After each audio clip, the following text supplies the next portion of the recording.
তারপর আবার আমরা বেরিয়ে পড়লাম ঘুরতে।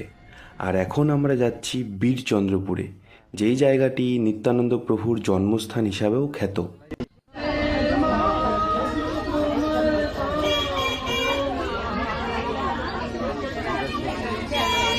এখানেও একটা সুন্দর মন্দির রয়েছে, তো ভিতর দিকে যাই।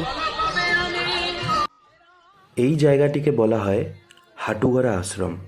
নিত্যানন্দ প্রভুর মা বার্ধক্যকালে তার কাছে আবদার করেছিলেন যে তিনি গঙ্গাসাগর যাবেন, কিন্তু তখনকার সময়ে এত গাড়ি ঘোড়া সহজলভ্য ছিল না এবং তার মার বয়সও হয়ে গিয়েছিল।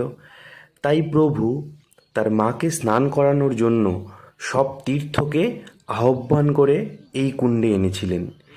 এই কুণ্ডে সপ্তসাগর ও সপ্ত নদী বর্তমান, এবং আপনারা সামনে দেখতেই পাচ্ছেন এই কুণ্ডের মাঝখানে রয়েছে একটা মন্দির। সেই